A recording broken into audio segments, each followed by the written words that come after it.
평균 수명이 길어지면서 노년에도 어떻게 하면 건강하게 살 수 있을까? 이것 한 번쯤은 생각해 보셨을 텐데요. 몸 전체가 건강한 것도 중요하지만 우리 몸의 중심, 기둥이라고 할 수 있는 척추도 신경을 많이 쓰셔야죠. 그렇죠. 네. 척추에도 여러 가지 질환이 발생할 수 있지만 노화와 네. 관련된 질환이 있습니다.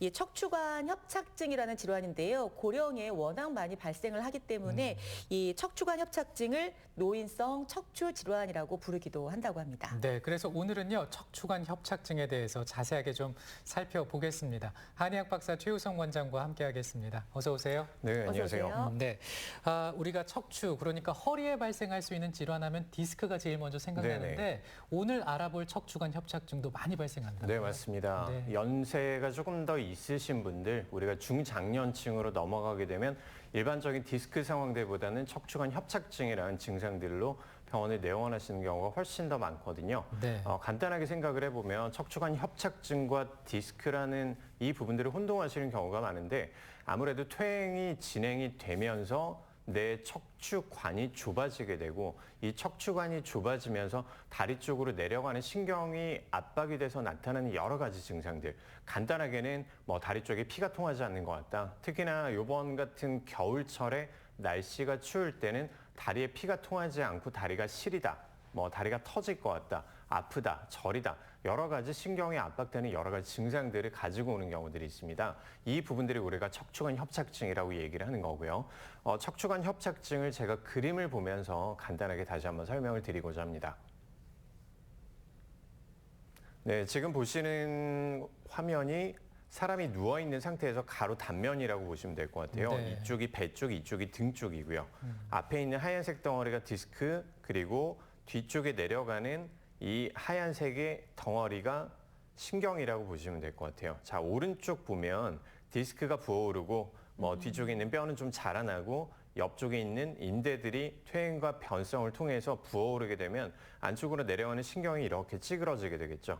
이렇게 찌그러지면서 신경을 압박하는 여러 가지 증상들, 아까 말씀드렸던 엉덩이나 다리 쪽으로 타고 내려가는 증상들이 나타나는 것들이 척추관 협착증이라고 보시면 되겠습니다. 네. 그러니까 척추에 관이 있는데 이 관으로 신경이 지나가고 그런데 이 신경이 척추관이 눌리니까 좁아지니까 이제 눌리는 맞습니다. 거잖아요.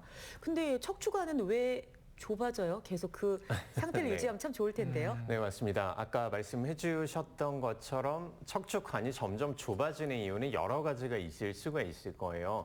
근데 대부분 선천적이나 후천적인 부분들을 생각을 해봤을 때 선천적으로 좁게 나타나는 경우도 있기는 하겠죠. 근데 거의 대부분의 척추관 협착증의 경우에는 후천적인 원인이라고 보시면 될 것 같습니다. 그 후천적인 원인이 대표적인 부분들이 우리가 퇴행이라는 부분들을 생각을 해볼 수가 있겠죠. 네. 나이가 들어가면서 우리가 척추를 한 번씩 다치거나 이런 부분들이 생길 수가 있을 거예요. 이렇게 허리를 삐끗하거나 아니면 허리를 뜨끔하면서 통증이 한 이틀, 3일 정도 이어지는 경험들을 한 번씩은 다들 해보셨을 겁니다. 자, 이렇게 상처가 생기는 상황들에서 뼈가 점점 내려앉고 자라나게 될 거예요. 그리고 옆에 있는 인대들이나 힘줄들은 한번 살짝 찢어진 상태에서 다시 새살이 붙듯이 흉터가 남게 되니까 인대가 점점 부풀어 오르게 되는 거고요.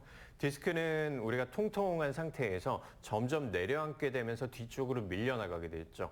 이런 여러 가지 퇴행성의 병변들 그리고 내 몸의 상처들이 통합이 되면서 결국엔 척추관 협착증으로 이행을 하고 척추관이 좁아지는 원인이라고 보시면 됩니다. 네. 그 앞서 말씀 중에 이제 나이를 얘기하셨는데 나이가 든다고 뭐 다 허리가 아픈 건 아니잖아요. 네. 좀 이렇게 아픈 분도 있고 안 아픈 분도 계시는데 이유는 뭔가요? 네, 좋은 말씀이세요. 네. 우리가 나이가 들었음에도 불구하고 산도 잘 타시고 그다음에 일상생활도 잘하시고 운동도 잘 다니시는 이런 분들이 있을 거예요. 그리고 상대적으로 나이가 그렇게 많지 않고 그다음에 평소 때 관리가 좀 어느 정도 됐다고 생각을 하는데 이 부분들이 허리 쪽에 통증으로 나타나는 경우도 있을 겁니다. 결국 내 척추 주변의 환경들이 얼마만큼 잘 유지가 됐는지 이 부분들이 가장 큰 요소라고 봐야 될 것 같은데요. 두 가지로 나눠서 생각을 해봐야 될 것 같아요. 첫 번째가 선천적으로 내가 잘 타고난 경우도 있겠지만 평소 때 얼마만큼 운동을 열심히 해서 근력을 잘 유지를 하고 있는지 이 부분들이 저는 가장 큰 요인이라고 생각을 합니다. 두 번째로 봐야 될 부분들이 우리가 한 번씩 허리를 삐끗하는 부분들은 얼마든지 경험을 할 수 있는 부분들이에요. 네. 근데 이런 부분들을 우리가 빨리빨리 증상이 나타났을 때 바로바로 조처를 한다면 흉터가 크게 나타나지 않고 잘 회복을 할 겁니다. 근데 뭐 허리 삐끗하는 거예요. 우리가 얼마든지 뭐 나타날 수 있는 부분들이라고 생각을 하고 파스만 붙이거나 아니면 뭐 진통제만 복용을 하거나 이런 식으로 상처를 덮어놓고 지나가게 되면 흉터가 훨씬 더 크게 되겠죠. 그러면 주변에 있는 척추관을 압박할 확률이 훨씬 더 높기 때문에 이런 두 가지 요인으로 인해서 내가 건강하거나 아니면 척추관 협착증이 나타나거나 이렇게 두 가지 경우로 발전을 한다고 봅니다. 네. 그렇군요.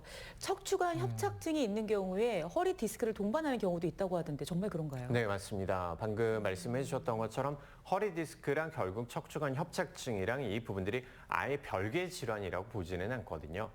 대부분 아까 말씀드렸던 퇴행이 진행을 하고 그다음에 척추 주변에 뭔가 변성이 발생을 하고 이런 상황들에서 언제든지 증상들이 발현이 될 수 있는데 이때 거의 대부분의 병원에 오시는 환자분들이 척추관 협착증이 나타나는 부분들이 나이가 들어서 천천히 나타나는 경우들보다는 이런 주변 조직들의 문제가 발생해 있는 상태에서 디스크가 살짝이라도 밀고 내려왔을 때 이때 척추관 협착증이 발현이 되면서 나타나는 경우들이 대부분이에요. 네. 그래서 결국 척추관 협착증이랑 디스크를 같이 동반해서 가지고 오는 경우가 많습니다. 네. 네. 그렇다면 이제 증상 궁금해집니다. 척추관 협착증의 증상, 디스크의 네. 증상 어떤 차이가 있는지 설명 네, 부탁드립니다. 제가 표로 정리를 해서 이 네. 부분들을 다시 한번 설명을 좀 드릴 텐데요. 척추관 협착증에만 나타나는 증상들이 있고 허리 디스크에만 또 나타나는 증상들이 있어요. 네. 대부분 허리 디스크랑 척추관 협착증은 허리에서부터 엉덩이, 다리까지 증상들이 다 같이 나타나기 때문에 증상들이 정말 헷갈리기 쉽습니다. 근데 특징적으로 척추관 협착증 같은 경우에는 대표적인 자세가 허리를 꾸부정하게 걷게 되는 그 자세라고 보시면 될 것 같아요. 척추관이 내가 허리를 굽혔을 때 약간 넓어지는 효과를 가지고 오기 때문에 척추관 협착증은 허리를 굽힐 때 오히려 통증이 줄고 편해지는 그런 증상들이 있기 때문에 심한 경우에는 앞으로 숙이고 꾸부정하게 걷는 그런 자세들을 가지고 오게 되고요. 허리 디스크 같은 경우는 허리를 굽히거나 펴거나 거의 다 힘든 경우들이 많은데 대부분 한번 허리를 굽혔다가 펼 때가 힘든 거지 우리가 걸을 때는 허리를 다시 꼿꼿하게 펴는 그런 증상들을 가지고 오고요.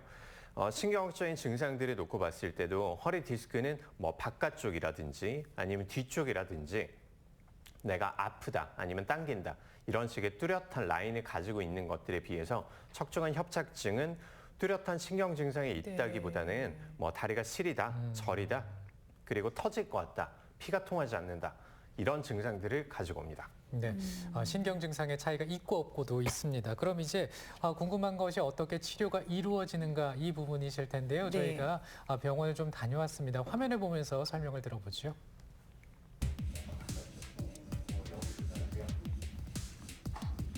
네, 허리가 많이 아프신 건가요?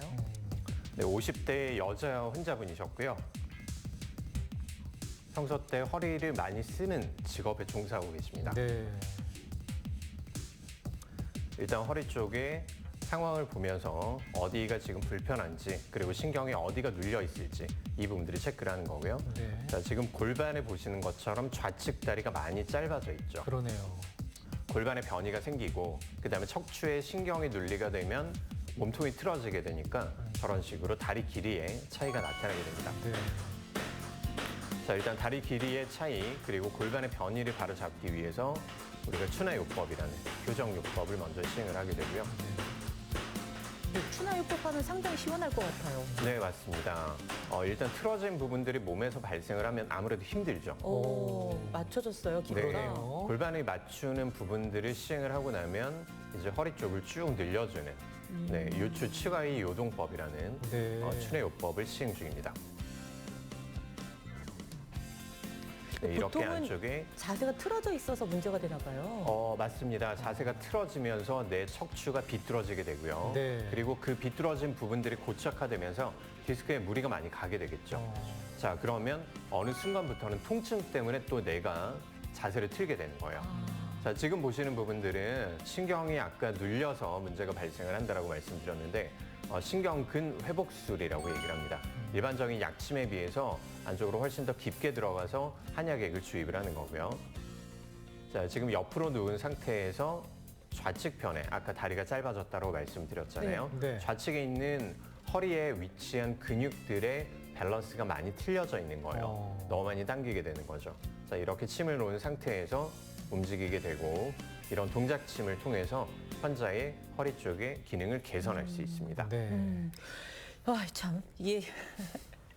이렇게 빨리 병원에 가면 좋은데 가장 큰 문제는 이제 나이가 조금씩 들어가면서 나타난다고 그랬잖아요. 네네. 근데 지금 50대 환자인 걸 보면 그렇게 엄청 할머니 세대에서만 나타나는 것도 맞습니다. 아닌 것 같아요. 네. 그러면 빨리빨리 병원에 가는 게 참 중요한데 우리가 진짜 말씀하신 것처럼 그 파스 하나 붙이고 말고 이게 네. 참 문제가 아닌가 싶네요.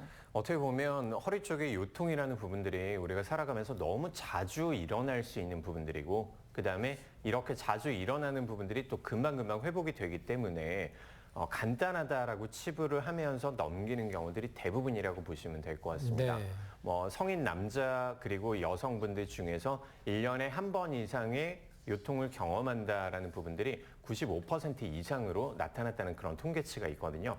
자, 문제는 이런 부분들이 한 번씩 나타나는 것들은 크게 문제가 되지는 않아요.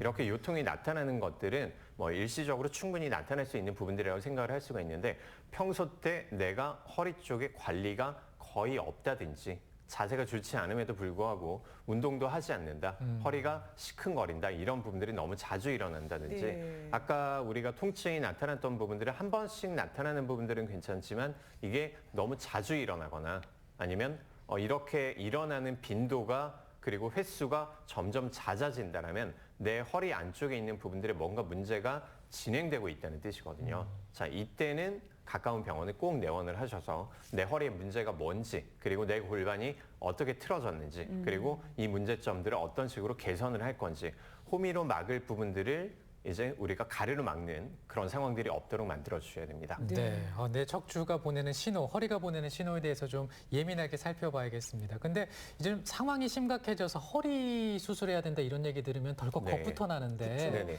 그 척추관 협착증도 꼭 수술이 필요한가요? 네, 맞습니다. 일반적인 허리 디스크보다는 척추관 협착증이 수술의 가능성이 훨씬 더 높습니다. 그 네. 이유는 아까 말씀드렸던 것처럼 척추관 협착증에서 밑으로 내려가는 신경의 압박이 훨씬 더 크기 때문에 플러스 척추관 협착증은 하루 이틀에 걸쳐서 문제가 발생하는 경우들이 아니에요. 대부분 이 증상들이 꾹꾹 쌓여가지고 어느 한순간에 빵 하고 터지는 이런 상황들이기 때문에 신경의 손상과 그다음에 복구의 가능성이 많이 낮아지는 것들이 현실이에요. 근데 최근에는 뭐 양방이든 한방이든 어떤 상황이든지 간에 여러 가지 기법들이 많이 발전을 했기 때문에 예전만큼 그렇게 수술적인 요법들을 필요로 하는 경우는 그렇게 많지는 않습니다. 네. 수술이 꼭 필요한 경우는 뭐 대소변에 장애가 생기거나 대변 소변에 아예 보지 못하는 이런 경우들이 있어요. 아니면 다리가 아예 마비가 돼서 걷지를 못하거나 아니면 뭐 여러 가지 증상들을 우리가 처치를 해봤음에도 불구하고 전혀 반응이 없는 경우 이렇게 세 가지 경우를 제외하고는 거의 대부분의 경우에서는 수술 없이 치료가 가능하기 때문에 이런 것들은 크게 걱정하지 않으셔도 되겠습니다. 네. 근데 수술을 꼭 해야 되는 경우 이외에 지금 보면 상당히 심각한 경우만 이제 수술을 네네. 권하시는 것 같고요. 그렇지 않은 경우 한의학으로는 어떻게 치료하게 되나요? 네, 보통 세 가지 요법들을 척추관 협착증에 우리가 사용을 할 수가 있습니다. 아까 우리 영상에서 잠깐 보셨던 것처럼 가장 먼저 우리가 시행을 하는 게 뭘까요? 척추가 삐뚤어지게 된다라고 아까 말씀을 드렸죠. 통증이 생기면 우리 몸은 그 부분들을 보상하거나 아니면 통증을 회피하기 위해서 몸통을 틀거나 아니면 허리를 꾸부정하게 트는 그런 동작들을 가지고 옵니다. 자, 이때 우리가 척추 교정, 추나요법을 통해서 신경이 지나가는 길들을 원활하게 만들어주는 게 1차적인 치료가 되고요. 두 번째로 우리가 심바로라는 그 신경근 회복술이라는 약침 요법들을 봤어요. 네. 이 부분들이 어떤 역할을 해주냐면 한약에서 추출한 용액들을 환부에다 직접 넣어줌으로써 안쪽에 있는 염증 반응을 개선시키고 뭐 앞쪽에 디스크가 부어 있는 부분들은 다시 또 약간 부종을 감소시킨다든지 이런 통증을 줄여주는 치료들을 할 수가 있고요. 네. 마지막으로는 이 퇴행이라는 부분들이 가장 큰데 이 신경의 퇴행 부분들 그리고 네. 뭐 인대와 아니면 근육들의 퇴행화된 부분들은 한약 요법들을 통해서 손상된 부분들을 다시 또 복구시켜주는 거예요. 이렇게 추나요법 그리고 약침요법 그리고 한약요법 이렇게 세 가지 요법들을 사용을 해서 우리가 치료를 할 수가 있습니다. 네. 자, 그럼 이제 한의학으로 완치가 되신 분들도 있으실 것 같은데요. 이 사례가 혹시 있나요? 네, 제가 준비한 사례 보면서 네. 말씀을 드리겠습니다. 네. 그림 먼저 보시면 자, 53세의 남자 환자분이셨고요. 이분도 나이가 그렇게 많지 않음에도 불구하고 척추관 협착증이 나타났던 이런 케이스예요. 최근에는 척추관 협착증이 훨씬 더 많이 증가하는 그런 성향들이 보이는데 아무래도 자세가 좋지 않고 앉아있는 시간들이 많고 운동이 부족하기 때문이라고 생각을 합니다. 자, 지금 보시는 이 요추 5번, 천추 1번 쪽에 디스크가 많이 튀어나온 것들을 볼 수가 있죠. 네. 네. 자, 이분도 평소 때 허리가 좋지 않은 상태에서 디스크가 튀어나오면서 척추관 협착증까지 그렇게 유도가 됐던 이런 케이스였습니다. 좌측 다리 쪽으로 다리가 아파서 거의 걸음을 못지 못하는 쩔쩔매는 그런 상황들이었었고 말씀드렸던 추내요법 그리고 신경근 회복술을 한 6회 정도 시작을 했었고요. 그리고 한약 요법들을 주기적으로 이제 복용을 하고 나서 자, 지금 보시는 것처럼 디스크가 깨끗하지는 않지만 거의 다 흡수된 부분들을 볼 수가 있고 자, 가로 단면들을 보면 자, 하얀색 부분들이 신경이라고 보시면 될 것 같아요. 거의 80% 정도가 디스크 때문에 안 그렇게 보이네요. 막혀 있었던 네. 그런 상태였고 좌측편을 압박을 했기 때문에 척추관 협착증으로 증상들이 아주 심했습니다. 자, 치료 후에는 한 절반 정도 이상이 다시 또 살아난 것들을 볼 수가 있고요. 오. 앞으로 이분도 꾸준한 운동과 그다음에 관리를 통해서 완치까지 갈 수 있는 그런 상황이라고 생각을 합니다. 네. 얼마나 치료받으신 거예요? 네, 평균적으로 척추관 협착증은 상태가 경한 경우에는 한두 달 정도 그렇게 치료를 하게 되고요. 아무래도 퇴행성이 많기 때문에 기본적으로 한 3개월 정도 치료를 하고 나면 일반적인 증상들은 많이 호전이 된다라고 봅니다. 네. 근데 이제 이런 한약 치료할 때 단점이나 부작용 없는지 궁금한데요. 네, 아무래도 척추관 협착증은 만성의 질환이고 퇴행성이 많이 진행이 된 상태이기 때문에 우리가 하루아침에 진통제를 복용하는 것처럼 그렇게 나아지는 이런 질환들은 아니에요. 네. 아무래도 꾸준히 우리가 증상들을 계속 관리를 해주셔야 된다는 인내심을 가져야 된다는 이런 부분들이 있고 척추관 협착증이 우리가 2, 3개월의 치료로 다 끝난다라고 생각을 하지 마시고 이후에는 본인의 운동과 그다음에 생활 습관의 개선 이런 부분들을 또 저희가 열심히 컨설팅을 해드리니까 꾸준히 관리를 하시는 부분들 이게 가장 키포인트라고 봅니다. 네. 자, 오늘은요, 한의학 박사 최우성 원장과 함께 노년에 자주 발생하는 척추관 협착증에 대한 이야기를 나눠봤습니다. 네. 오늘 고맙습니다. 네, 감사합니다. 예, 이게 말씀 들어보니까 좀 네. 허리를 꼿꼿하게 피는 거 정말 필요할 것 같습니다. 그렇습니다. 충청북도 교육원이요, 다문화 교육 전시 체험관을 운영한다고 합니다. 여기에는 뭐 여러 나라의 그 민속악기, 의상 등 다양한 문화를 또 체험해 볼 수 있는 기회입니다. 네, 어제부터는 학생과 성인이 이용할 수가 있었고요. 네. 또 2월 7일부터는 도내 유치원, 어린이집 원화가 체험관을 이용할 수 있다고 합니다. 방학을 맞아서 아이들과 함께 방문해 보시면 좋겠습니다. 네, 오늘도 알찬 하루 보내시기 바랍니다. 저희는 내일 인사드리겠습니다. 시청해 주셔서 고맙습니다. 고맙습니다.